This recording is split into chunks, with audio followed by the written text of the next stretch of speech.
Turn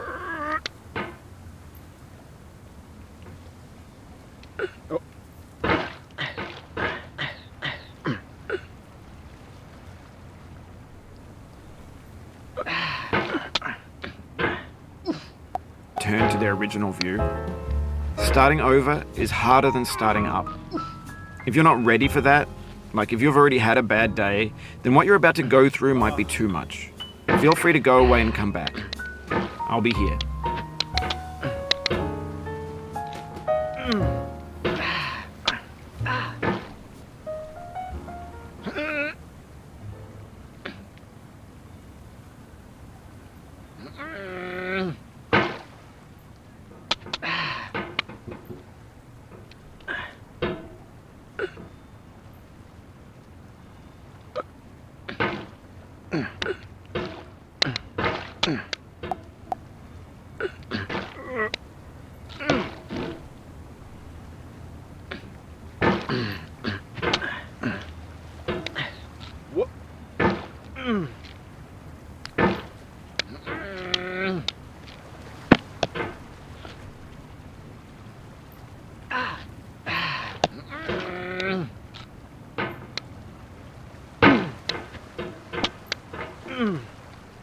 Alright, thanks for coming with me on this trip. I'll understand if you have to take a break at any point. Just find a safe place to stop and quit the game. And don't worry, I'll save your progress, always, even your mistakes.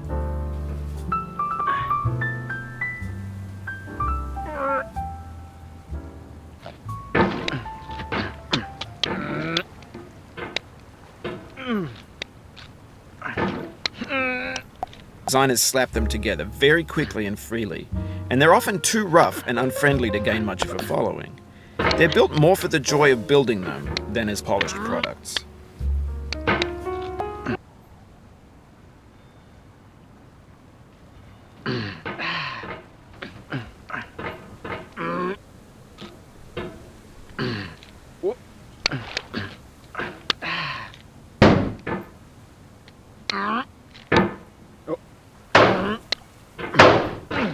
In a certain way, Sexy Hiking is the perfect embodiment of a B game.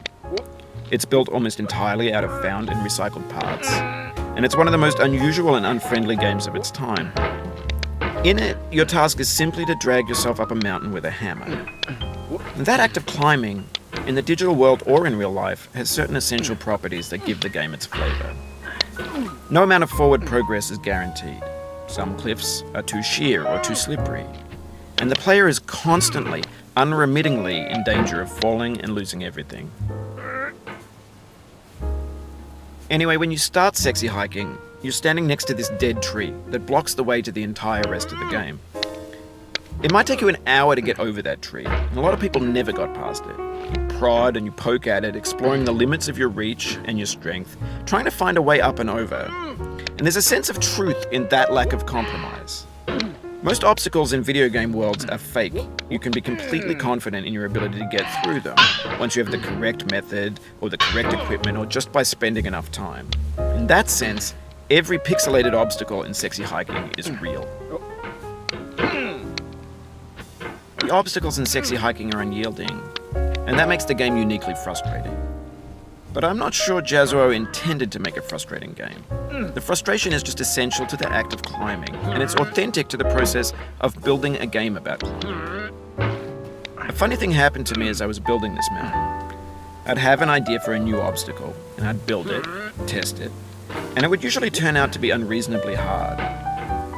But I couldn't bring myself to make it easier. It already felt like my inability to get past the new obstacle was my fault as a player rather than as a builder. Imaginary mountains build themselves from our efforts to climb them, and it's our repeated attempts to reach the summit that turns those mountains into something real.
Oh, you just lost a lot of progress.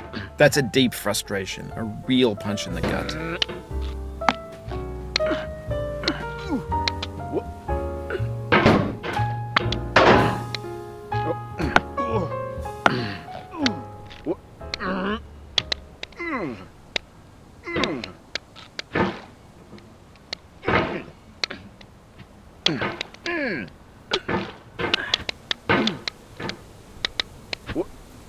Oof, sorry about that.